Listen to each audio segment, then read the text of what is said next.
అలా ఒరేడమ్మక్కడ మాడ మళ్ళీ వాచ్మెన్ అంటున్నాడు ఈడెవడా ఇంకెవడు పార్లోడ్ అయి ఉంటాడు.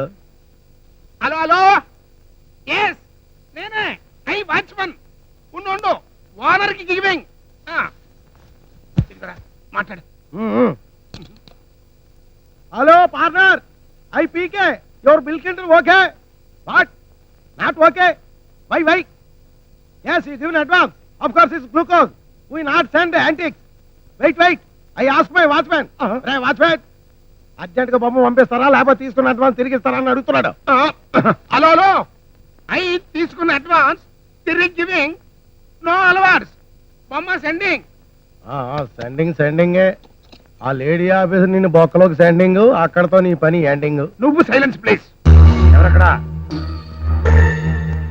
ఈ బొమ్మ కట్టొస్తున్న ఆ బొమ్మని ప్లీజ్. కబడ్డీ ఆడుతున్నారు.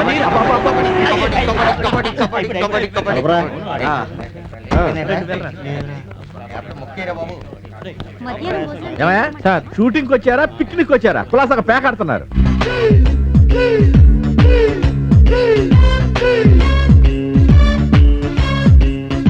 షూటింగ్ ఎందుకు ఆపారు? ఏమో సార్, డైరెక్ట్ గారు ఇప్పుడే వచ్చారు.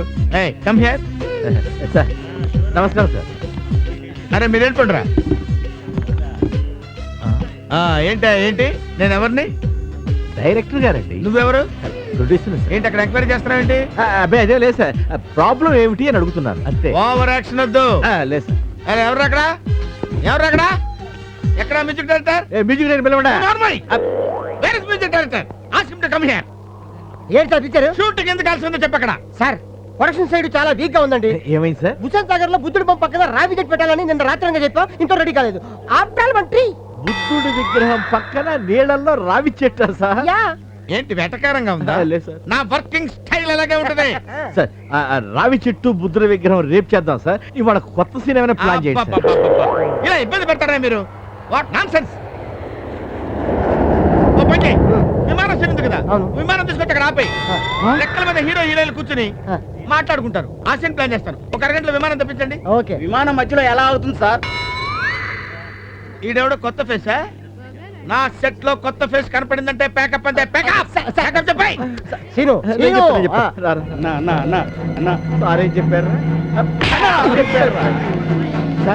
నిజంగా ప్యాకప్ అని చెప్పాను సార్. నేనేం చెప్పారా? చెప్పారా సార్? ప్యాకప్ చెప్పారు సార్. మీరు ఎక్కిస్తారు సార్. బాగా ప్యాకప్ చెప్పారు సార్. అప్పుడు ఎందుకు నీకు ఫోజు? నోరు మూసుకుని ఉండొచ్చు కదా. ఆ దిక్కుమాల కుక్క మొహానికి చాలా కళ్ళ జోడెందుకురా చవటాన్ని? ఆలోచించగా నాకు ఐడియా తట్టింది అమ్మా. నేను ఈ నల్ల కళ్ళజోడు పెట్టుకుంటే నా లుక్ ఎట్టుందో ఎవరు పసిగట్టలేరే అమ్మా. ఎలా ఉండే అమ్మా నా ఐడియా?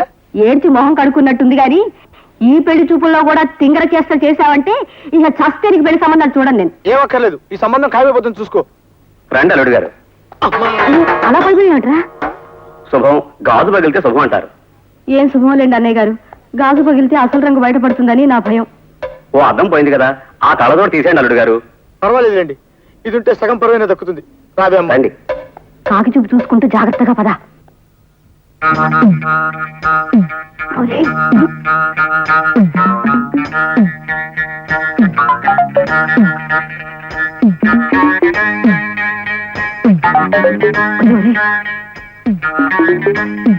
అల్లుడు గారు, అమ్మాయి వచ్చింది. అవసరం తీసుకోండి అమ్మా. వద్దండి, మీరు తీసుకోండి.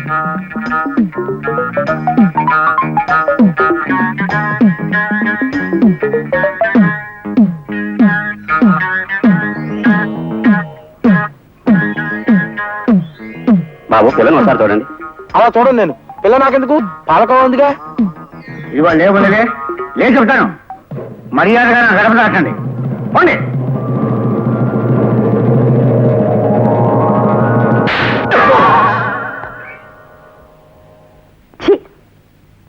చాలా సంతోషం బాబు. కోటయ్య గారు మనోడు పేరు పెట్టడం, అది కోటయ్య గారి పేరే కావటం మా అదృష్టం. వస్తాం బాబు. మంచిది.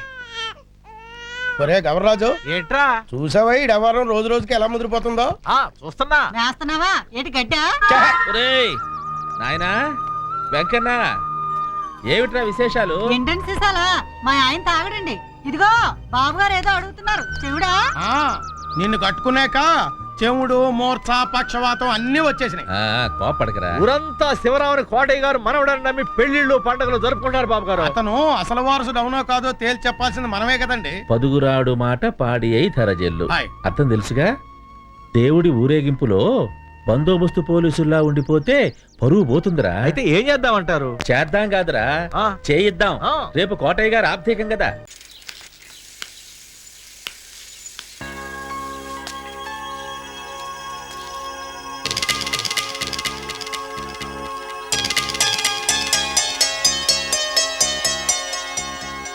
ఆనందరావు గారు, మీరు అదృష్టవంతులండి. మీ వాడు తెల్లవారుజామునే లేచి ఎంచక్కా జాగింగ్ చేసి వస్తున్నాడు. మావాడు ఉన్నాడు ఎందుకు?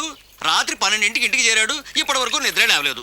హలో, ఈయన గారు జాగింగ్ చేసి రావట్లేదు. రాత్రంతా బజారులో బలాదూరుగా తిరిగి ఇప్పుడు వస్తున్నాడు. అవునా? అయితే మావాడే నయం. చాలండి, ఫ్యామిలీ సీక్రెట్స్ అందరికి చెప్పాలా? ఇది ఫ్యామిలీ సీక్రెట్స్ కాదు, ఫ్యామిలీ బొక్కలు. అవే అస్సలు చెప్పకూడదు. అబ్బో, పౌరుషం వచ్చేసింది ఎంబీఏ గారి. ఏమిటి, మీ వాడు ఎంబీఏ చేస్తున్నాడా? ఇప్పుడేంటి, ఎప్పటి నుంచో ఎలగబెడుతున్నాడు. మాస్టర్ ఆఫ్ బేవర్స్ ఆర్ట్స్. ఓహో, ఎంబీఏ అంటే ఇదా? అయితే మావాడే నయం. మీ వాడేనయ్యం అంటే మీరు దండగా. వెళ్ళండి, మీరు పదండి. అసలు నీ వల్ల కదే సగం పైగా వాడు పాడవుతున్నది. అయితే నన్ను తిట్టండి, వాడిని తిడతారు ఎందుకు? క్లారిటీ ఉండదు, పాడు ఉండదు. ఏంట్రా ఇప్పుడు వచ్చి అప్పుడే బయటికి వెళ్ళడానికి రెడీ అయిపోయావా? నేను ఇప్పుడు టైం వేస్ట్ చేయను. అబ్బాబాబాబాబా, ఏం టైం సెన్స్. ఒక్క నిమిషం కూడా వేస్ట్ చేయకుండా ఇలా బేవర్స్ గా తిరిగే వాళ్ళు ఇండియాలో ఉండబట్టే ప్రపంచ బ్యాంక్ అప్పు పాపం పెరిగినట్టు పెరిగిపోతుంది. అంకుల్,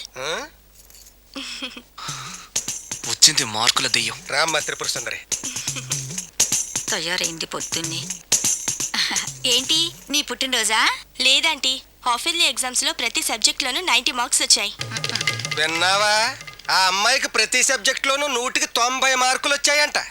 90 మార్కులతో పాటు చదివి సైట్ కూడా వచ్చింది. కామెంట్లు చేయడం కాదు, ఆ అమ్మాయిని చూసి సిగ్గు తెచ్చుకో. 35 మార్కులు మించి ఒక్క సంవత్సరమైనా ఒక్క సబ్జెక్ట్ లో అయినా ఒక్క మార్క్ ఎక్కువ తెచ్చుకున్నావురా? నాకంత అత్యాసలేదు నాన్న, వచ్చిన మార్కులతో తృప్తి పడతా. నా వల్ల కాదు. హైదరాబాద్ లో స్థలాల రేట్లు పెరుగుతున్నాయి, దోపిడీలు పెరుగుతున్నాయి, యాక్సిడెంట్లు పెరుగుతున్నాయి, అపార్ట్మెంట్లు పెరుగుతున్నాయి. నీకు మాత్రం మార్కులు పెరగట్లేదు. సరే నాన్న, నేను ఫస్ట్ క్లాస్ కే ట్రై చేస్తాను. కానీ ఈ ప్రాసెస్ లో ఫెయిల్ అయితే 35 మార్కులతో పాస్ అయ్యేవాడు కష్టపడి చదివితే ఫస్ట్ క్లాస్ వస్తుంది, లేకపోతే సెకండ్ క్లాస్ వస్తుంది. ఫెయిల్ ఎందుకు అవుతాడు రా? అది ఆలోచించి చెప్తాడు గాని, ముందు మీరు బజార్కి వెళ్ళి కిలో పంచదార, పావు కిలో టీ పొడి, అరకిలో కందిపప్పు, 2 కిలో నూనె, 100 గ్రాములు వెల్లుల్లి తీసురండి. అన్ని ఒకేసారి చెప్తే ఎలా గుర్తుండి చేస్తాయి? కాగితం మీద రాసివు. చూసావు నాన్న, అమ్మ ఒకేసారి ఇన్ని సరుకులు చెప్పేసరికి మీకేమీ గుర్తులేవు. చదువు అంతే, ఫస్ట్ క్లాస్ లో పాస్ అవడానికి అన్ని చదివితే ఏమీ గుర్తుండవు. అదే 35 మార్క్స్ కోసం అని చదివితే అంతా గుర్తుంటుంది, కరెక్ట్ గా రాస్తాం. చదువుకి సంతలో సరుక్కి ఏం లింక్ పెట్టి చెప్పావురా? వాడు క్లారిటీగానే చెప్పాడు, మీరు క్లారిటీగా చెప్పండి. మొన్న టీవీలో టెండూల్కర్ సెంచరీ చేశాడని సత్యలాగా అవ్వలేదని తిట్టారు. నిన్న అల్లు అరవింద్ గారు అబ్బాయి సినిమాలో పాట, ఏ సినిమాలో వదిరా? బన్నీ.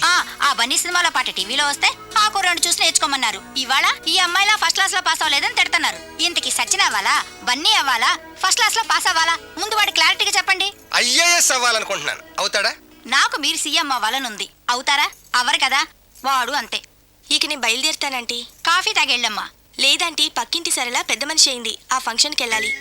సరళ పెద్ద మనిషి అయిందా? ఇప్పుడు ఆ అమ్మాయి పెద్ద మనిషి అయితే నువ్వు ఆశ్చర్యపోతావేట్రా? ఆశ్చర్యం కాదు నాన్న, ఆనందం. కంగ్రాచులేషన్స్ చెప్పాలి. వస్తాను, పద.